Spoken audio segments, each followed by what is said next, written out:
where dream fights come to life.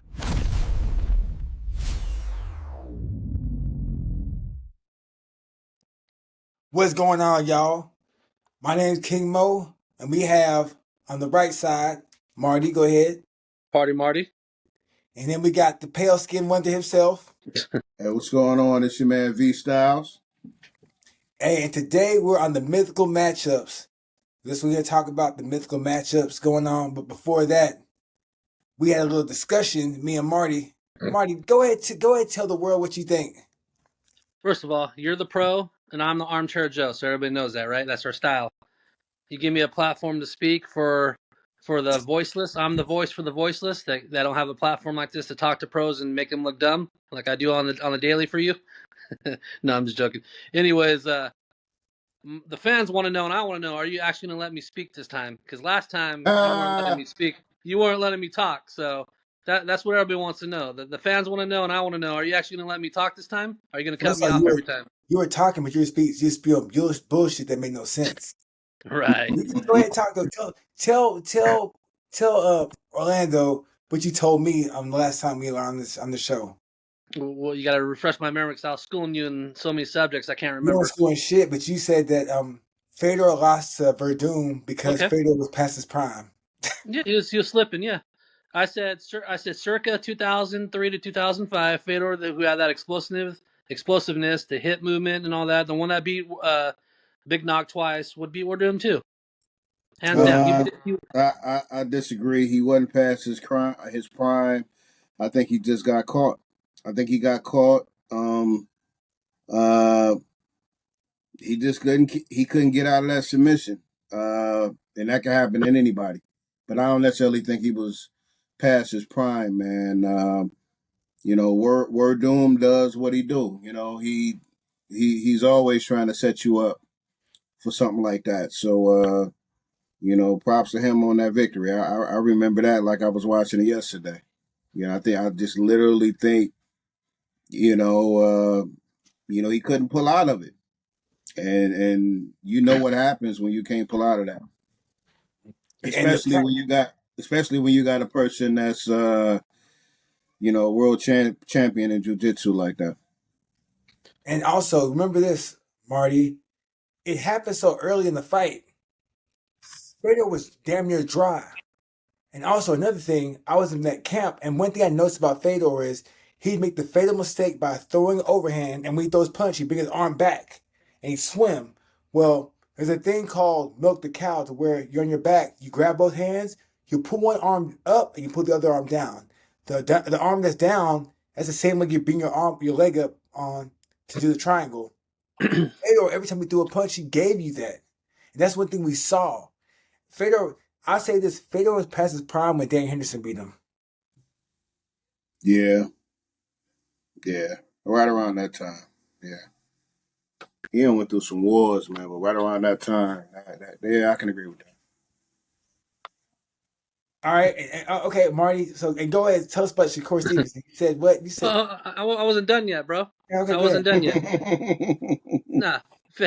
Fedor did the same thing against Nogueira. Same situation, but he was more explosive. Same punch movement and everything. The thing is, you say Werdum wasn't MMA ready. But when you say you're a world-class jiu-jitsu Abu Dhabi champion, you should be able to get in there and submit anybody, right? So it shouldn't matter how many MMA fights you have. Craig Jones could just jump right in the UFC right now and submit everybody, right? No. Why? Because the thing is, you have to have some knowledge about MMA. It's different sports. Werdum, as Werdum because Werdum was trained in different camps. As Werdum understood MMA more, he became more comfortable in that shit, and just got better. When he grew as a competitor, it's kind of like Kron Gracie. Kron Gracie got to UFC off jiu-jitsu. And he got beat by motherfucking Bryce Mitchell, who's not nearly half the grappler he is. Yeah, you know why? Because you're getting punched in the face. But guess what? Werdum had a game plan. I was part of the camp. I know. You're a traitor. I know. No, the game plan was to pull guard and let Fedor get reckless, throwing those wild shots, and that's what happened. Yeah, it's because he was slipping, bro. No, he did the same. No, it's just that he did, bro. He didn't slip. It's listen. Fedor's ground and pound never evolved. It was the same ground and pound he did forever. And with Nogueira wasn't nearly as quick, slick, or smooth off his back as Werdum. Then why didn't Werdum beat him? Why didn't Werdum submit him?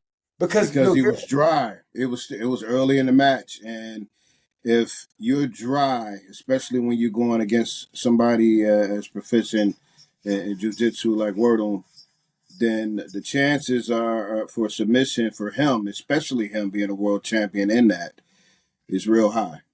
No, I was asking Mo. He was saying the Werdum. We were arguing all day today. He's saying Werdum is a better BJJ practitioner than Big Nog was in yeah, MMA. As if that's the no, case, they no, no, fought. yeah, They yeah, went yeah. head to head in Pride, and Nagaro won. So I'm asking him if he's so much better in jiu-jitsu, you don't need a lot of MMA experience. If you're that good, take him to the ground and submit him, right? Nah, you do Well, though. it's different though. It's different. It's two different sports. So Okay. how they prepare in jiu-jitsu and how they prepare in MMA is completely different. It's harder for me, in my opinion. I think it's harder for a person coming out of jiu-jitsu who only knows jiu-jitsu to prepare for somebody that might be a little bit more well-rounded in all aspects of MMA. That's just me. Yeah. And if sorry, That's go ahead, no, Mo. and that was Nogueira. Nogueira was far more experienced in the realm of MMA than Okay. Verdun. Now grappling. Now, if it was an Abu Dhabi match, Okay. Nogueira would have got smashed for Verdun. But if you include punches, knees, kicks, and elbows, you have to start striking instead of grappling. That changes the whole dynamic. Mo, you know better. You know better than anybody. 6 years in MMA is a lifetime. If this was 2003, 2004, where Fedor wasn't had all those miles of sparring, those dudes used to spar hard in Russia. They're sparring all the injuries he endured, all the hard sparring, all the extra years of training, doing the sambo, and everything they did. He went 9 years without losing a fight as a small heavyweight by all means. So if he would have fought him the time he fought Krokop and Nogueira, where he was still explosive, you know that once you lose that tiny bit of speed, you're in trouble. Look at Mayweather. Once he started losing that speed, people like Maidana and Mosley were catching him later in his career. That he would Yeah, never been caught like that when he was younger. but here's a problem with your rationale. This happened within the first minute. He was caught in the triangle within the first minute and a half, dry. So here's the thing, right? Like Fedor, the thing we studied this shit. Yeah, We seen that Fedor would give you the triangle pretty much. It's just that he never faced anyone that had the opportunity to execute it. Nogueira's hips weren't the greatest. I've trained with Nogueira. He had bad hips. Straight up, Nogueira was a little older and shop worn. Verdun was a lot fresher and was fresher in the jiu-jitsu realm. So we said, hey, if you feel threatened, pull guard. Fedor would throw ground and pound, look for the armbar triangle, and that's what Fedor did. That was we worked that for weeks. Me, Mayhem Miller, Ryan Parsons, Rafael Cordero, Babalu. That was the game plan. okay. Originally, Verdun's game plan was to go for a leg lock, and I was like, why would you go for a leg lock versus a sambo guy? And then he changed it up and went for a fucking. We told him to spin around the circle, and then we clap and pull guard, and we try to hit him. And that was the Okay. game plan. We spent weeks doing that. And guess what happened in the fight? For Doom, I thought he got hit. But if you watch the replay, he never got hit. He just went down. He just went down. He just went I down. thought he got hit too. Yep. Fedor thought he hurt him, and Fedor was like, "Let me get him out of there." But the thing is, like, if Verdun was hit, it would be a different story. But Verdun wasn't hit. He just played possum. And the thing is, Fedor just got a game plan. Now, let's say the fight got to the second period or second round, Verdun was going to be in trouble because a slippery Fedor is hard to submit. I'm sorry. A slippery Fedor is hard. He's flexible. He throws some power, and he's ball-headed, so he'll slip out of that. She'll slip out of the strikes. I mean, out of the submission attempts. But when you're dry, good luck with Verdun. Good luck with that shit. Too bad it didn't happen sooner. But I mean, it's just too bad it didn't happen when they're younger, right? So all this is basically is what ifs, you know. Yeah. And Okay. I wish you were in this corner. I wish you were in this corner in 2005 when they fight, so I can call you up and laugh in your face, Mo. You broke my heart. You Well, broke my heart. You're training them. Sound like Marty got beef with Fedor. What's your beef with Fedor? Me, no, that's Fedor. I love Fedor. me or Mo. You. Mo. Yeah. Me? Yeah. No, he's my all-time favorite fighter. I think he's the greatest heavyweight of all time. Yeah, that's what's up. He's my all-time favorite MMA fighter all time. I'm a groupie when it comes to him. You know, I'm like one of them 18-year-old Michael Jackson groupies when it comes to Fedor. I watched, I told him, I'd be up all night long watching his training and all of his fights. I studied it, I had his book. So yeah, he's my all-time favorite MMA fighter. I think he's the greatest, arguably to me, the greatest of all time. That's up to dispute, you know. I People met have him. short. I met him in Chicago when Mo fought Rampage, and I walked up Uh-huh. to him, Uh-huh. and like people can't even get near him, but I guess he Yeah. may have recognized me being in Mo's camp, and I walked up to him and I said, "Hey, look, I'm part of King Mo's camp. Mm-hmm. Can we take a picture?" He just looked at me and then he nodded his head. He didn't say one word. He just nodded his head and allowed me to take a picture with him. I thought that was pretty dope. You ever So shake being his? You ever shake his hand? See how thick his hands are? Yeah. That motherfucker's hands are dense. Like they felt like bricks. That's why I'm like, when I heard him, when the most unreal thing you could ever experience is hearing Fedor land the big right hand. mm-hmm. That shit's Oh, scary. when he hit Rampage on the top, man. Whoo. Yeah. When he hit him right here, oh Yeah. man. Not And he just went that, down but like a Roski, when he hit Brett Rogers, when he hit Brett man. Rogers, Woo. it was scary, dog, because I was there. It That shit was. was scary, bro. You don't understand? That shit was, I was shook. I wanted to fight Fedor. After that, I was like, man, shit. I was like, man, what would, I was like, damn, maybe. At that time, Scott Coker was like his dream match would have been you against Fedor. Mm-hmm. He said that. He said that I forget what broadcast it was, but he was like, my dream match would be King Mo against Fedor. I was like, that's pretty dope. Yeah, Pretty dope. I've been around him a couple times. I was around him when his fight with Matt Mitrione got canceled in San Jose. Me Mm-hmm. and my wife got to walk around with him, and we met his. I became friends with the striking coach, Peter Tisch, out of the Netherlands. Yeah. He's Okay. friends with Ernesto Hoost, and he's training Gigar Masasi, among other people. Mm-hmm. Yeah, I've been around a lot of fighters when I used to work at a gym. I would say he's probably the scariest dude I've ever been around, and he doesn't have to say a word. He It's don't that even say nothing. He just he doesn't look say at you. anything. Yeah, it's I just tell you that face. something. When they say One like thing that's fighters real look at scary. a stare down, when fighters say he looks soulless, it really is. It's that aura. He can, Yeah. whatever that aura is real, and that Yeah. is the most intimidated I've ever been around a fighter before. I'm gonna tell you Yeah. somebody's more intimidating. Who? His brother. Oh yeah. What's Yeah. yeah. Oh Oh yeah, yeah. yeah, that dude. Yeah. Fredo is scary, but his brother 3 times as scary with the Grim Reaper tattoo on his back and yeah, big as yeah, hell. He just like just unkept with the long hair, and Fredo's yeah. well kept. But this motherfucker just like he's a grimy, No, grimy no looking motherfucker. fucks given. Well, he's What you see crazy. is what you get. Yeah, he's crazy. He got in more trouble. He's out there doing crazy shit. So yeah. So he lived by the tattoos on his chest. So you're saying about you want to defend your boy Shakur Stevenson? You're trying to say, but go So ahead. much more. You go ahead and start it off, please. Since you're a fanboy and smart. Look, I'm okay, so enjoying this already, Marty. Thank you. much. Thank Thank you, you. You Marty. know what Shakur Thank you, Stevenson? buddy. Thank you. Shakur Stevenson. So I think Shakur Stevenson is the best fighter 140 and down. But the thing is, he has not had the chance to prove that due to the fact that people didn't want to fight him. He called out Loma. Bob Arum said no. Isaac Cruz, no. Frank Martin said to fight him, no. Floyd Schofield said he got poisoned. You know what I'm saying? Like, Shakur Stevenson has a style to make you look bad. I think he's a phenomenal fighter. You watch the spar Ugas. He's putting hands on Ugas. You know what I'm saying? Like, I just think that we need to, like, I think that when he fights Tiafimo, we'll get a chance to see another level of him. But when he fights Zepeda, he fights Zepeda the way that everyone thought he wouldn't fight him. He stood right there Yeah, that and impressed me. stood right there, didn't move, sat right there on the ropes, and threw hands. And that fight was my fight of the year at that time. I love that fight. That's the And we fight probably that talked about finally that. made me a believer. Because I had my certain opinion about him too. I felt like, I mean, the game is to hit and not get hit, and using that ring, but everybody not Floyd. I never seen him stay in that pocket. And against Zepeda, he stayed in that pocket. And I'm like, damn, why do you don't fight like that all the time? Like, obviously you can fight that style. So, why not? I mean, I get it. I totally get it, but I just wish I could see more of that and less of the other shit. Mm-hmm. I agree, Orlando. And And, what I was sorry, go go ahead, Mo. Go ahead. Well, no, go ahead. No, you go ahead. Go ahead. Okay. What I was telling him earlier, okay, come on, bro.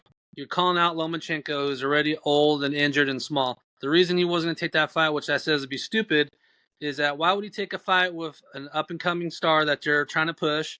He's young, he's big, naturally bigger than Loma. And Loma just lost a close decision to Haney that a lot of people arguably thought that he won. So if I was Lomachenko, I'm looking at this. He's way naturally bigger than me. He's younger. I'm not going to knock him out. So why am I going to go fight another decision just to lose? So, and Loma's already on his way out. I don't blame him. I don't blame him for taking an easier fight and saying no.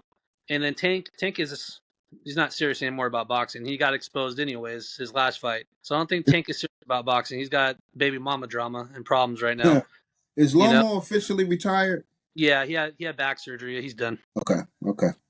Yeah. He announced his retirement a couple of months ago. And then the rest of it, rest of the division, you got Ryan Garcia that is moving up everywhere, up to 147, up to 144, whatever he claims to be. Then you got Haney that already left the division.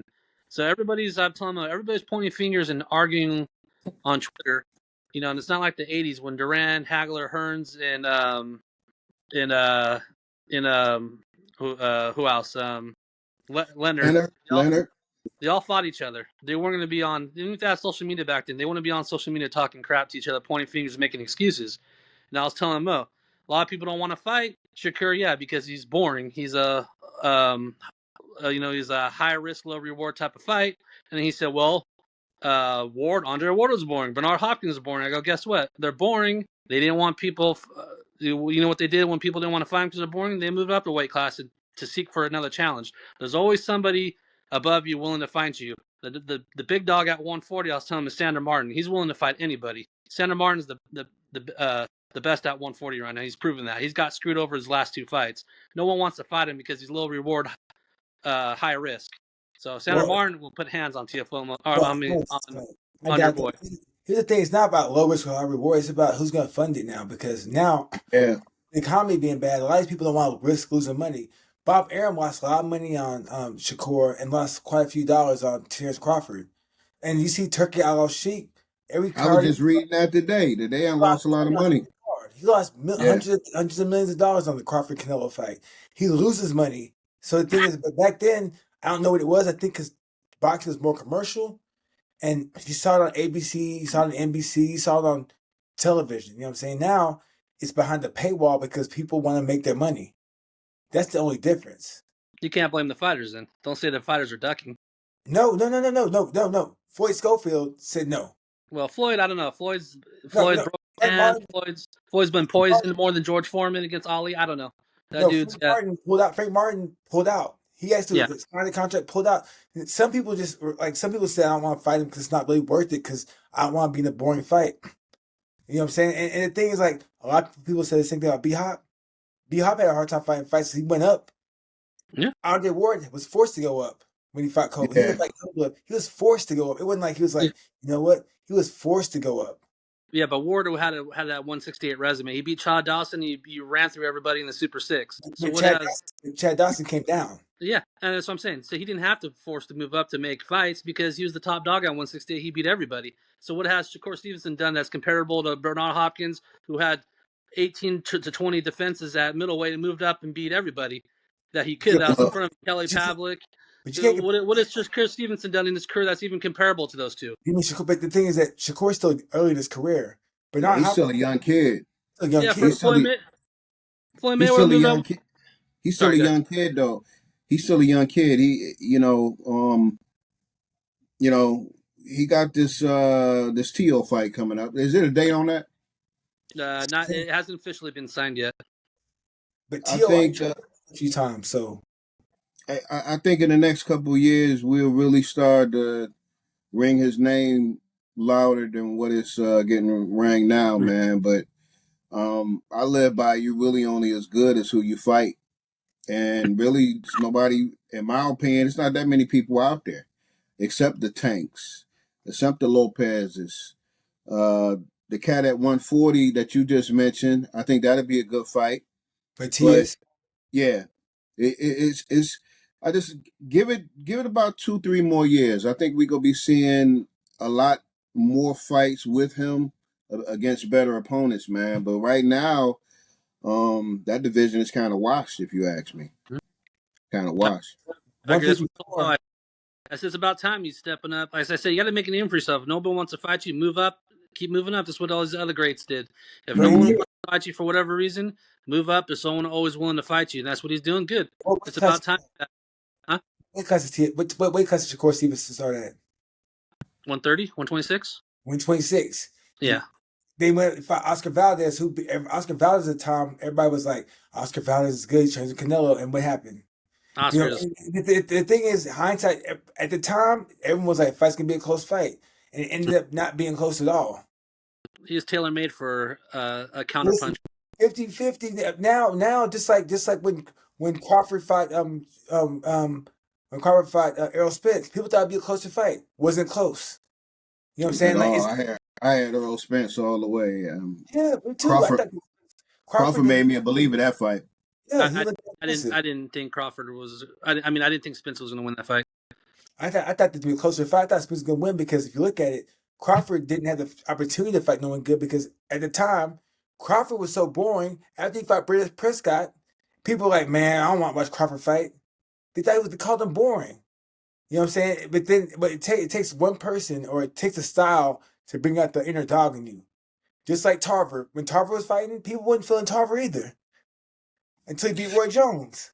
Yeah, but see, even with that though, even though he did get denied over Roy Jones twice, I look at that quite differently. I think if Roy would have stopped after he won the heavyweight title, then we'll be talking about him probably being the greatest fighter of all time, man. But when you constantly going up and down in weight, like him dropping weight, he was never the same once he left heavyweight.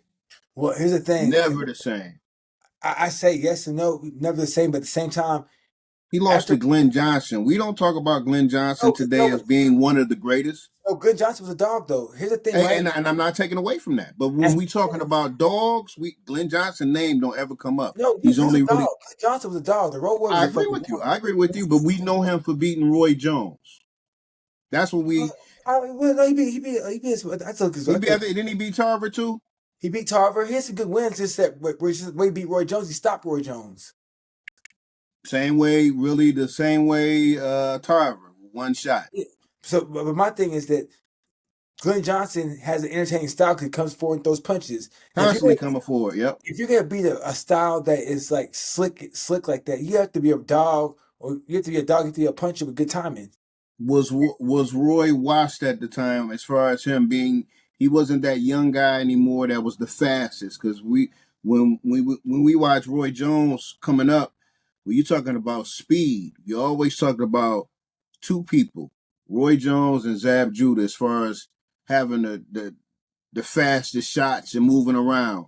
But as the more fights he had, we didn't see the fast Roy Jones anymore, and especially when he started playing with his weight going up and down. Well, I think that came down to technique too, because you can all be athletic. Eventually, you have to fall back on your technical ability. Yeah. Roy Jones didn't have that. That B Hop did. Mm-hmm. That's why he had longevity. People that have longevity tend to have a good foundational skill set. You know who my favorite fighter is. I'm a James Toney guy, man. I love James. I'm James Toney too. But speaking of fights, let's talk about these mythical matchups we had in store today. Do you remember them though, Marty? What's that? The mythical matchups, our matchups. Yeah, I didn't write them down, unfortunately. Do you have them? Let me pull them up on my phone real quick, because Okay. I didn't write them up either. But you know what? They were pretty damn good though. The first one we can start off with, though, honestly, is Maidana versus Cotto. Let's start off with that one right there. Both in their prime? Yeah, yep. Everything's in their prime versus prime. Yep. I'm going with Cotto. Cotto was a monster in his prime, man. Cotto had people scared. People didn't really want to fight Cotto. Cotto changed once he got caught up with what's his name? Mariaga? Margarito. Margarito, yeah. Antonio. Antonio. Once that happened, he changed as a fighter, which is a shame. When you experience something like that, it changes you completely. But Cotto was a dog, man. I like Maidana. I like Maidana, but I'm taking Cotto all day. What round, Steve? But stoppage, what you got? 7th, 8th round. Because that's how much of a dog he was. What about you? Nah, you know what? I take that back. Maybe 9th or 10th round because Maidana wasn't no pushover.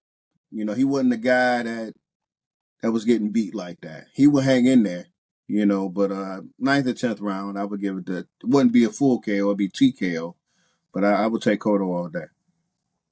What about you, Marty? Oh yeah, I agree 100%. That's the thing. Maidana struggled against pure boxers. You saw that against Mayweather. Whether you say people thought the fight was close or not, anytime Floyd kept the fight in the middle of the ring, he struggled. You know, anytime he threw that jab, he struggled. You saw that against Amir Khan. Anybody with fast hands that could box gave Maidana problems in his career. Cotto can box. He can brawl. He can counter. He's a switch hitter. You know, he's naturally a left-hander like Oscar. So I think Cotto definitely would too much of a dog for Maidana. And like V-Style said, I agree. Cotto's career changed after he took that beating from Margarito, which was, you know, we knew that he had a loaded gloves. So, and other than that, it was really the only ones that really beat down Cotto hard that you saw throughout his career. That when he was like close to in his prime or towards the end was Mayweather. That fight was still kind of close, but I thought Mayweather dogged him out for the most part. And then Manny Pacquiao, you know, and Cotto had to drop some weight for that fight. So yeah.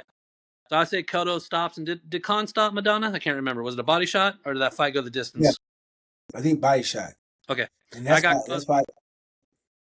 Sorry, we don't talk about Cotto enough.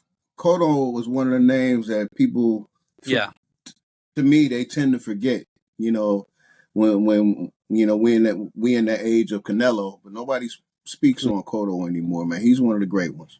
Well, like I was telling, no, you're right. Like I was telling Mo, outside of Felix Trinidad and Miguel Cotto, you haven't had a good Puerto Rican fighter since them. And Puerto Ricans are. I haven't called the wrong player.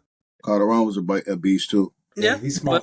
He's good. Beast too. I'm talking about like now. Everybody of the last 10 years, you see Juan Manuel Lopez and these other guys. They're Xander Zayas. They're all trying to push them to be the next Cotto or Trinidad, and they're not. Unfortunately, that's just not how it is with the Puerto Rican boxing right now. They're kind of on the slump. So I think going to my prediction, definitely Cotto, 10th round TKO body shot. I was gonna say the same thing. Body shot. Cotto was. You can't copy my decision. Cotto was he threw great body shots. He was a high IQ fighter. He was slick. He could move. He could do it all. Yeah, he had more wrinkles in his game than Maidana. Mm-hmm. All right, so the next matchup, Andre Ward versus Roy Jones Jr. Woo! Both in prime. Start us off. Prime. Wow. I'm in their prime, man. It wasn't no better boxer than Roy Jones Jr., man. I'm a rock with Roy just on him being unorthodox. You don't know where them shots coming from. He could throw shots at any angle. The speed. I love Andre Ward. I love watching him fight. But Roy Jones, only issue I ever had with Roy Jones is he never gave James Toney a rematch because, you know, I got my theories on that fight, man. But up until he lost to Tarver, there wasn't a better fighter on the planet than Roy Jones. And I would, you know, I wouldn't say he knocked him out, but I would take him by decision. And it's that 168. Is that 168? Yeah. Oh, yeah, I'm taking Roy. No diss to Andre. I love Andre Ward, but I'm taking Roy. I'll go next. Okay, I got Ward beating his ass. Because his thing, right? Like Ward. One thing I know about Ward when I met him at the Olympic Training Center, he idolized Roy Jones. Idolized him. He wanted to be the next Roy Jones. Andre Ward wanted to be like, but instead he ended up being like Bernard Hopkins, more technical, gritty. He could fight in the outside, he could fight in the inside. He was a dog. Like he showed a lot of heart. One thing with Roy Jones, we didn't have to see him show heart because he's so talented. But when Ward fought Kovalev, even though he bumped up, he showed he had heart. when Ward got dropped by Darnell Boone, he got up, showed he had heart. And I just think that Ward was too technical. You know, it's like watching a bunch of guys playing street ball versus a European basketball team. You know what I'm saying? Fundamentals will beat athleticism. And I feel like that's why Andre Ward would probably he would decision Roy Jones and just rough him up, keep the fight on the inside. Roy Jones didn't have much of a jab. So you think Ward would decisioning? Yeah, because Roy Jones had no jab. Like, you just can't pot shot Andre Ward. You have to have more wrinkles to your game than that.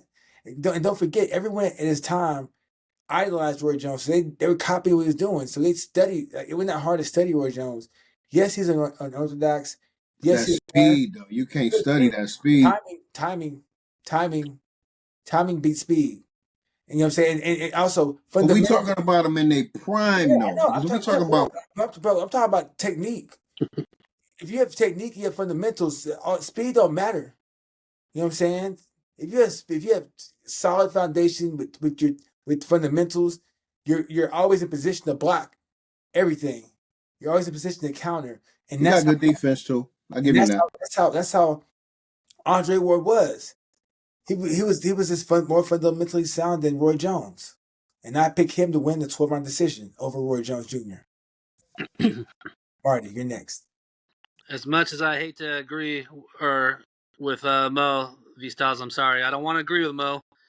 But yeah, I grew up watching Roy Jones. He was like Superman to me. I broke down crying when he got knocked out by Tarver. It was like Superman dying to me. That's how bad it was for me. But yeah, like Mo was saying, Roy was just all athletically gifted. He's a freak athlete.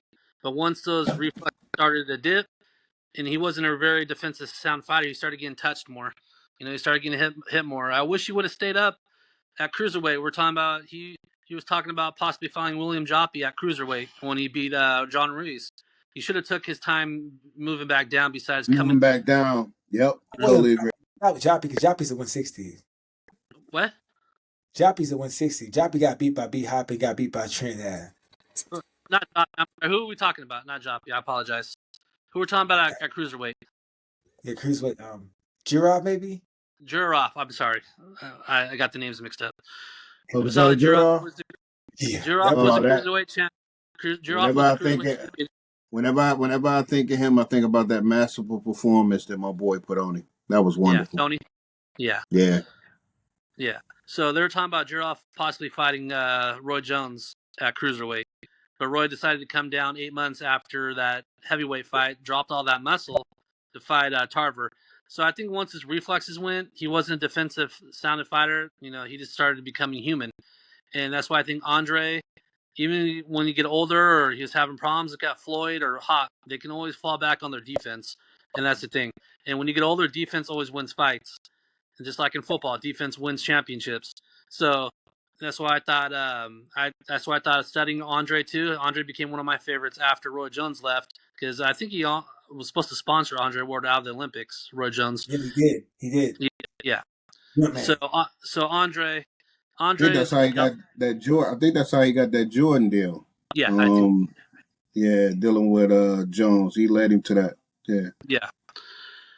And so that's why I think, like Mo was saying, Ward was a dog inside. He's just to take away that speed. He's going to take away that athleticism, keep him in the pocket, keep him in the phone booth, keep him on the ropes, go to the body, go to the head, kind of like the first B-Hop fight. B-Hop was doing a really good job if you rewatch that fight against Roy Jones. He was landing some good body shots. He's trying to slow and fluster Roy down. And Roy once he can't get that space, that athleticism gets shut down. That speed's getting shut down. So I think Ward's is going to keep it in his chin in that phone booth all fight, frustrate him, and win an ugly decision. Mm-hmm. All right, y'all. The next matchup is Moses Itauma versus Mike Tyson. And I'll start this one off. Oh, man. I think Moses Itauma beats the brakes off Mike Tyson. I don't think it's going to be close. I've never seen a guy so young and so big and so fast. He has a great punch selection. He has great foot movement. He has good timing. He has good power.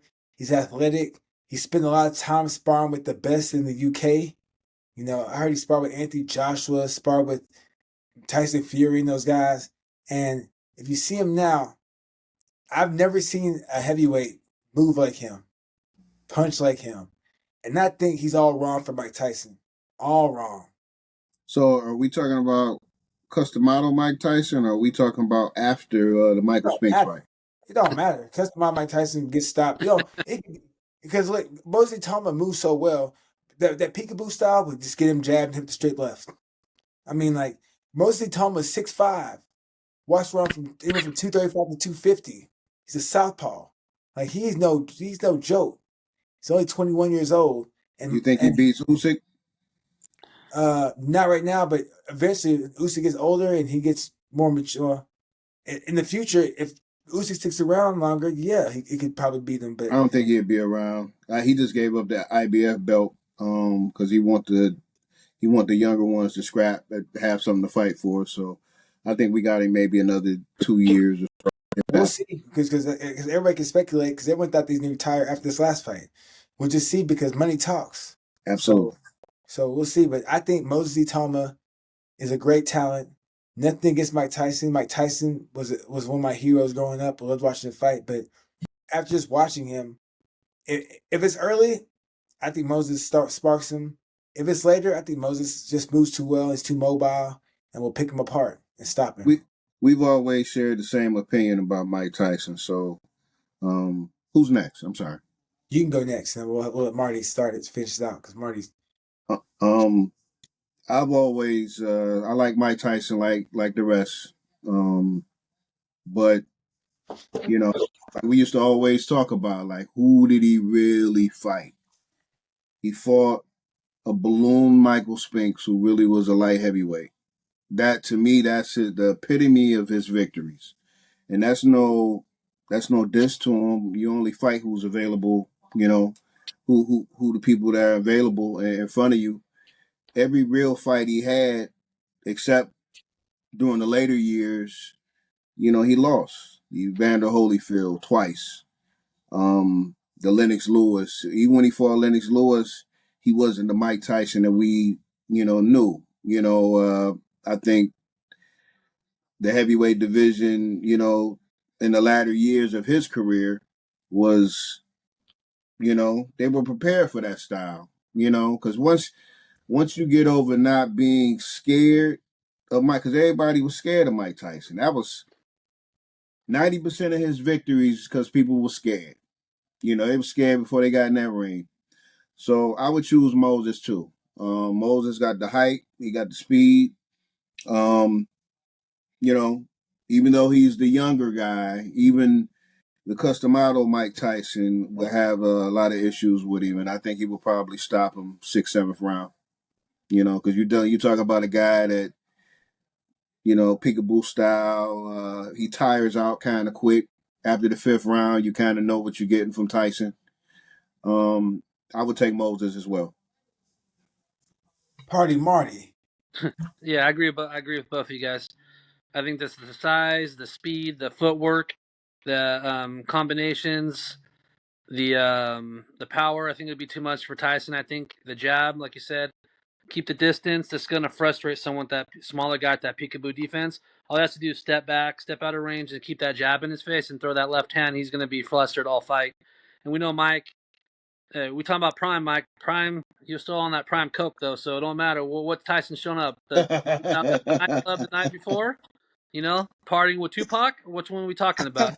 So that's the problem. He wasn't disciplined, and mentally he was just crazy. So I think once he gets flustered, like you said, he's just going to break down mentally. And once you lose it mentally, the fight's over with. Like Floyd said, it's 90% mental, 10% physical when you get in that ring. And so that's why I said, yeah, I agree with you guys. Moses will be too much for him, frustrate him, and probably get a TKO. Tyson's probably going to try to bite him or hit him in the nuts. Something stupid's going to happen. He's going to throw a chair at him in between rounds. 8th round, stoppage, TKO.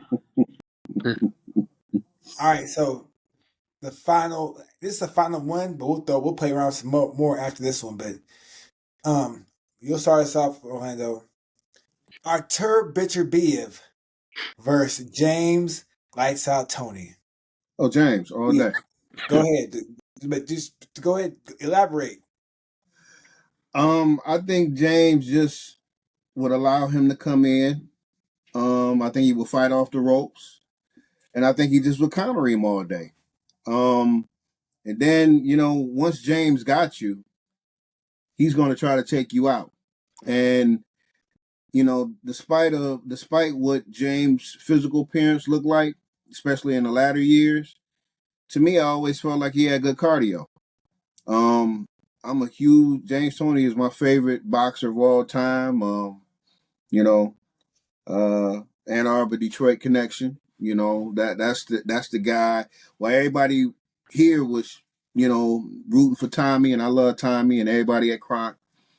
Something about James Toney, man. He's a fighter's fighter. He's everybody's favorite fighter, and that's for a reason. So I'm always gonna rock with James Toney, man. I'm still bitter about that Roy Jones night. Still bitter about that. I'm still mad that he didn't get that rematch because I felt like he deserved that rematch, especially, as they moved up in weight. I would have thought that you seen something different. But James Toney all day.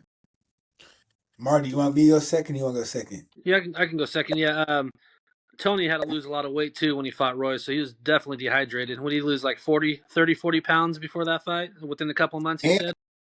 And he lost it. And after he made weight, he ballooned up 20 pounds before the fight.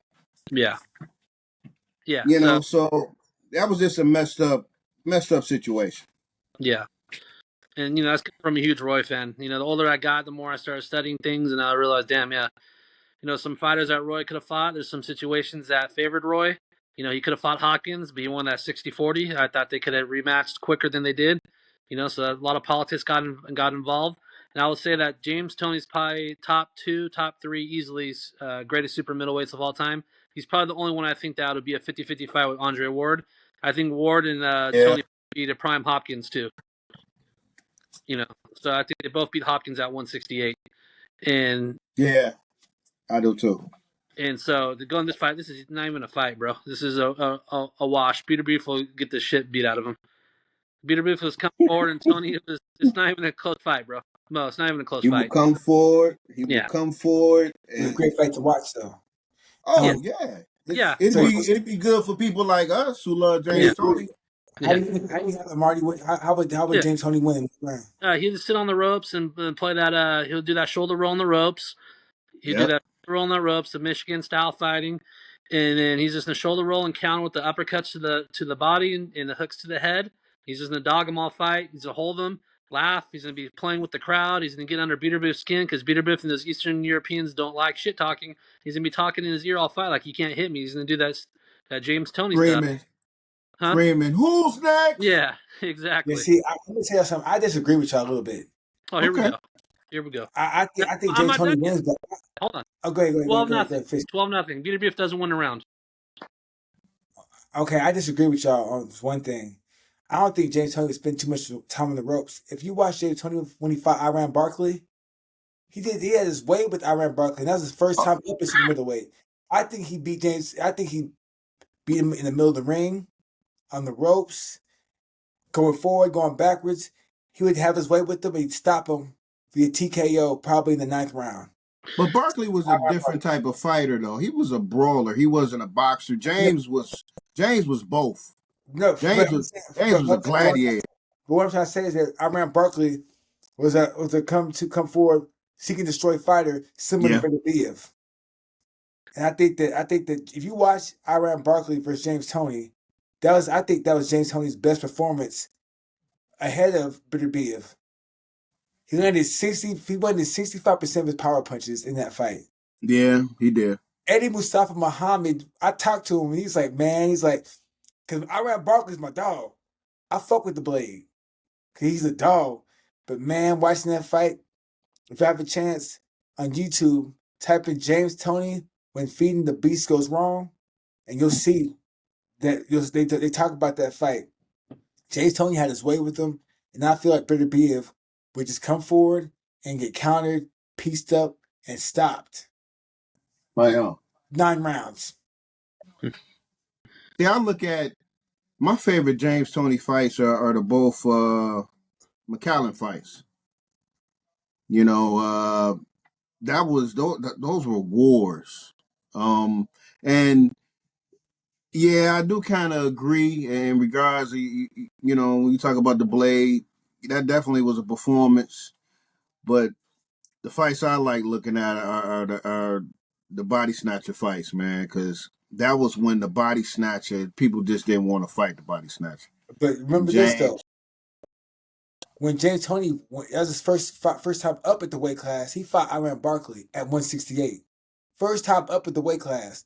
Same thing when he fought Vasily Jurov. That's why when he fought Vasily Jurov, I remember watching ESPN, they were saying it's a bad fight for James Toney. I remember that. I remember watching that fight. That's one of my favorite fights to watch. James Toney's a master boxer. I think James Toney beats Andre Ward, in my opinion. Me too. All right, so any other Marty? I know you have some good ones. We got a few more. Let's talk. We got another minute or so.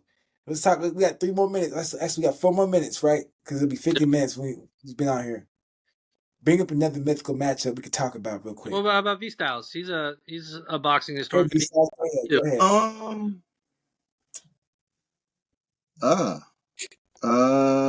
Okay. What about Marvin Hagler against Bernard Hopkins? That's a good one. Go ahead, Mo. I got B Hop. I think that he had a good chin. He come forward, get on the inside, and just work there. Foul him, hit him below a little bit, step on his foot, hit his hip, slow him down, go to the body, rough him up, and then quite possibly stop him. Probably 10th round stoppage, B Hop. Go ahead, Marty. Yeah, okay. Let's see. You said Hagler, right? Yep. You said Hearns. No, I said Hagler versus B Hop. Hagler. Oh, I think said Hearns. My bad. Hagler versus B Hop.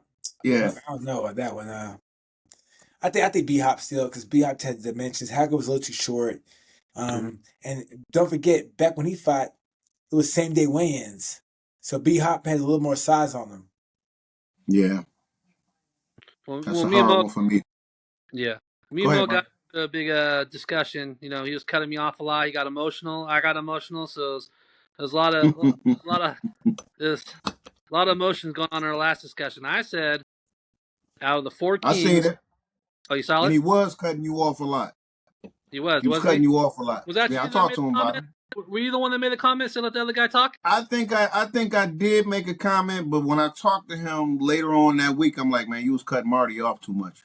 We didn't talk about that. We didn't talk about that. I believe I said that. No, you didn't. Yeah. You didn't say it at all. You didn't say nothing about that. You sure? Yeah, I know. Well, it was either that or I made a comment on the post. No, you made a comment on the post. Some Russian that did. It's some Russian kid that did. You was cutting him off, man. You didn't watch it. Go ahead. I did watch. How you think I knew?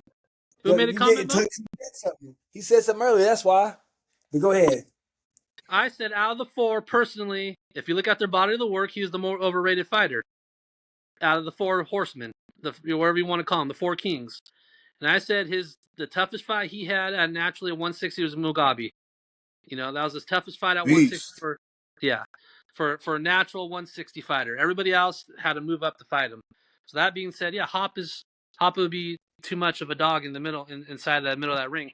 All that muscle and all that, he'll slow him down, wear him down. Those body shots the shots to the solar plex. Hopkins likes to take you for a walk. He says he'll walk you down, and once you drop your guard, he's gonna jump in with that straight right and tie you up. He's gonna frustrate and wear him down, wear those muscles down, and he's just gonna work that body. And by the 8th, 9th round, he's gonna get tired, and Hop's gonna do what he wants with him. So whether stoppage or decision, I just think he's just too smart, too slick, and too defensive minded for Hagler. I got B Hop as well for a lot of them same reasons. I agree with you. John the Beast Mugabe probably was his toughest fight. I still think I'm still taking Hagler over Leonard in that fight. I think I think Hagler got robbed.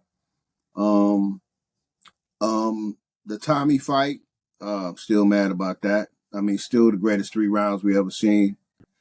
But yeah, I'm definitely taking B Hop. B Hop would he would adapt and walk him down later in the fight. I can't say whether I can't say it would be not a knockout, TKO, or a decision. More likely a decision because Hagler was a dog. I don't think I've ever seen Hagler get dropped. No. You ever seen Hagler get dropped? I think he's been dropped once. He's been He dropped did? once. But one thing y'all fail to realize is like that Hagler's a switch hitter, and if you went southpaw, he was definitely getting fucked up because B Hop fought southpaws really well. Yeah. That's straight right. That's his bread and butter. Take you for a walk, hit you with that straight right, come in, clinch you, and frustrate you, and just start working that body on you. That was Hopkins' bread and butter. What mythical matchup you got? Me, actually, it's 50 minutes is up, man. You know what I'm saying? If we go on, it takes forever to upload the shit. So you know what I'm saying? Like last time we was on the bitch for an hour 15, that bitch took forever. I was up till like 4 in the morning trying to get this shit done. That's because you kept interrupting me, bro. You wouldn't let the armchair Joe, speak. That's the problem. Nah, we went on a whole different tangent on some bullshit. You know what I'm saying? That's MMA. Nah. You just get fired up, bro. I bring the best out of you. You know what I mean? That's what happens. But I think that we'll hop back on here again on Monday and Tuesday. Okay. Orlando. It's Friday. Because I think now we have a third person. So we'll do three people. We have a third person, you know what I'm saying? 2 to 1, whatever. But I think that next time we'll have a few topics we speak on, and then we'll each pick 2 fights and go from there. I'm with it. Yeah. So hey, if y'all like what you heard, go ahead and subscribe to the channel. The channel should be up shortly. You know what I'm saying? We have shit going, and I don't know. I don't know what to say. I had a good time with y'all boys. We finally agreed on something. You know what I'm saying? So yeah, but I think that get set for next week. We'll have more mythical matches for y'all, and we'll have some more entertaining shit for y'all. And Marty will look like a fool. Orlando will look dumb. I'm gonna look smart. I fuck with y'all, man. It's good having y'all on the show, and we'll keep it going, us 3. All right. Sounds good. It's a pleasure. All right, bet. See y'all. All right. You too.